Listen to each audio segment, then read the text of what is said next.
Good morning बच्चों। मैं doctor Hemlata Akodia, government girls college Chomu से। बच्चों, हम बीए पार्ट सेकंड का फर्स्ट पेपर पढ़ रहे हैं। पिछले वीडियो में मैंने अमेरिका के संविधान की विशेषताओं स्रोत के बारे में बताया था। इस वीडियो में हम बात करेंगे अमेरिकी संविधान में संशोधन प्रक्रिया की। जैसा कि हम जानते हैं कि कोई भी संविधान स्थायी नहीं हो सकता जब तक कि उसमें संशोधन की प्रक्रिया ना हो। समय समय पर संविधानों में परिवर्तन की आवश्यकता होती है। इसी कारण से हर संविधान में संशोधन करने की एक निश्चित प्रक्रिया होती है, जिसे कि हम संशोधन प्रक्रिया कहते हैं। आज के वीडियो में हम चर्चा करेंगे अमेरिकी संविधान में संशोधन की व्यवस्था का। संविधान एक जीवित कानून होता है और देश और काल की परिस्थितियों के अनुसार उसको बदलते रहना पड़ता है। संशोधन का अर्थ होता है पुनर्रचना या पुनर्निर्माण। संशोधन प्रक्रिया के आधार पर संविधानों को दो भागों में विभाजित किया जा सकता है। एक तो होता है लचीला या सुपरिवर्तनशील संविधान, दूसरा होता है कठोर या दुष्परिवर्तनशील संविधान।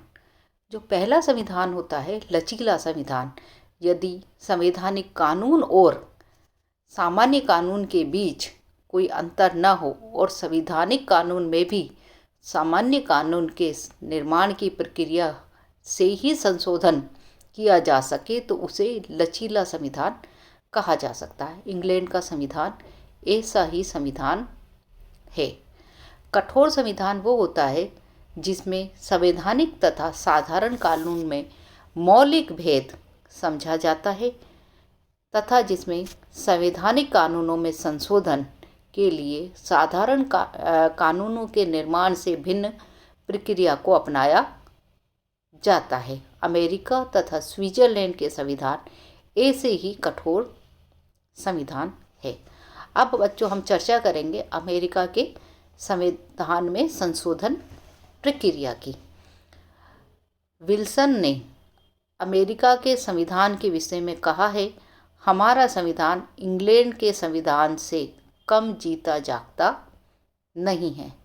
प्रोफेसर मुनरो ने कहा है, अमेरिका संविधान उतना ही लचीला है जितना राष्ट्र की कार्यप्रणाली। वह स्थायी न होकर प्रगतिशील है। वह न्यूटन के सिद्धांत की वस्तु न होकर डार्विन के सिद्धांत की वस्तु है। उसके विषय में कहा जा सकता है कि प्रत्येक सोमवार को प्रातःकाल जब सर्वोच्च न्यायालय अपना निर्णय देता है तो उसमें संशोधन हो जाता है। अमेरिका का संविधान कठोर या अचल संविधान का सबसे महत्वपूर्ण उदाहरण है। संघीय राज्यों के संविधानों में कुछ न कुछ तो कठोरता होती है, परंतु अमेरिका का यह संविधान कठोरता और भी बढ़ गई है अमेरिकन संविधान में। इसका कारण है कि अमेरिका पहले 13 राज्यों में विभक्त था। इन 13 राज्यों ने अपनी कुछ शक्तियां त्याग कर संघ का निर्माण किया था, लेकिन वे अपनी निजी शक्तियों की रक्षा के लिए सदैव उत्सुक रहते थे। ऐसी स्थिति में यह आवश्यक हो गया, जहां तक हो सके संविधान में कम से कम परिवर्तन किए जाए, और जब ये परिवर्तन अनिवार्य हो तब ही परिवर्तन किए जाए। संविधान निर्माता यह भी जानते थे कि यदि संविधान को जीवित रखना है तो उसे रस्सियों से बांधकर नहीं रखा जा सकता। अतः संविधान में संशोधन की एक निश्चित प्रक्रिया का उल्लेख किया गया, जो इस प्रकार से, जिसके बारे में हम चर्चा करेंगे। पहला है संशोधन की प्रक्रिया। अमेरिका के संविधान के 5वें अनुच्छेद में संशोधन की प्रक्रिया का जो वर्णन किया गया है वह इस प्रकार है। कांग्रेस जब कभी दोनों सदनों के 2/3 सदस्य आवश्यक समझे इस संविधान में संशोधन प्रस्ताव करेगी, या कांग्रेस विभिन्न राज्यों के 2/3 राज्यों के विधानमंडलों के आवेदन पर संशोधन के प्रस्ताव के लिए एक सम्मेलन बुलाएगी। जब ऐसे किसी संशोधन को 3/4 राज्यों के विधानमंडल या 3/4 राज्यों के सम्मेलन स्वीकार कर लेंगे तो यह संशोधन समस्त प्रयोजनों के लिए संविधान का एक भाग बन जाएगा। कांग्रेस संशोधन की स्वीकृति के लिए इन दोनों पद्धतियों में से किसी एक का भी प्रस्ताव कर सकती है।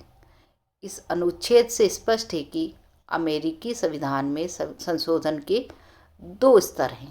पहला है संशोधन का प्रस्ताव, दूसरा है संशोधन का पुष्टिकरण। पहले हम चर्चा करेंगे संशोधन के प्रस्ताव की। संशोधन प्रक्रिया का पहला भाग संशोधन का प्रस्ताव है।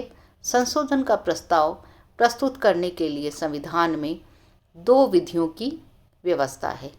संशोधन को प्रस्तावित करने की पहली विधि के अंतर्गत कांग्रेस को यह अधिकार है कि वह संशोधन का प्रस्ताव रख सके। संशोधन का प्रस्ताव कांग्रेस के किसी भी सदन में प्रस्तुत किया जा सकता है, परंतु उसके पारित होने के लिए आवश्यक है कि दोनों प्रस्ताव दोनों सदनों के 2/3 बहुमत से पारित हो। संशोधन पारित करने की दूसरी विधि कांग्रेस द्वारा बुलाए गए सम्मेलन द्वारा संशोधन को प्रस्तावित करने की है, जिसे उसे संघ की इकाई राज्यों की संख्या के कम से कम 2/3 राज्यों के विधानमंडलों की प्रार्थना पर बुलाया जाना चाहिए।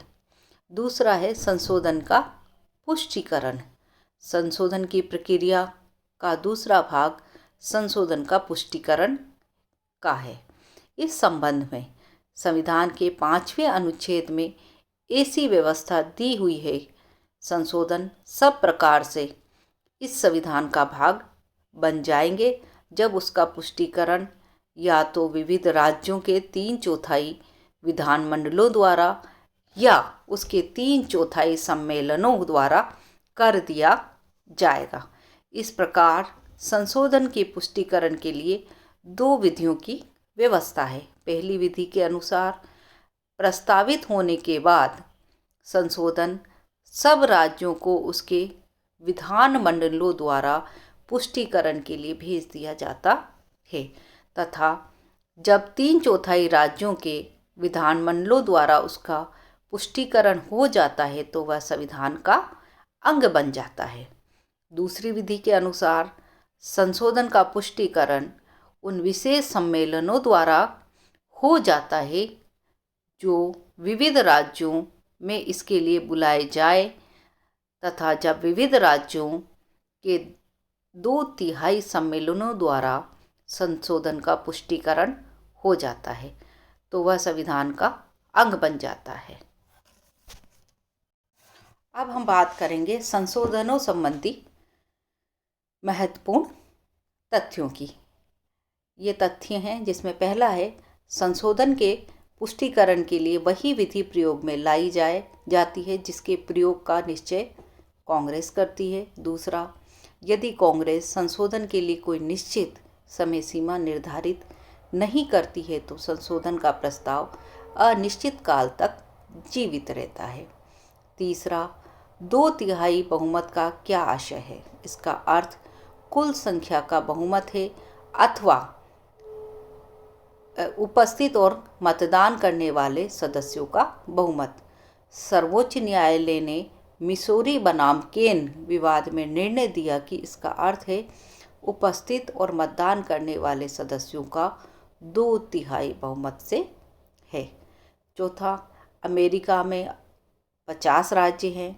3/4 राज्यों का अनुसमर्थन का अर्थ यह है कि 50 में से कम 38 राज्यों के विधानमंडल का उस संशोधन का अनुसमर्थन करेंगे जो कांग्रेस द्वारा पारित किया गया हो।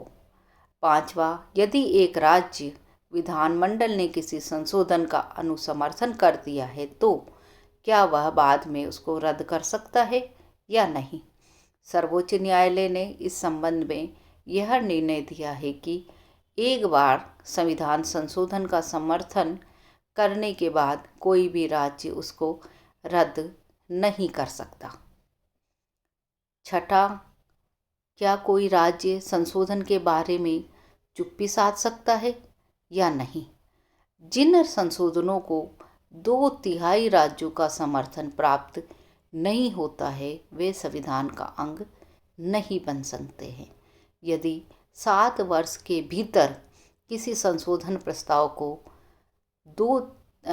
3/4 राज्यों का अनुसमर्थन न मिले तो वह रद्द समझा जाएगा।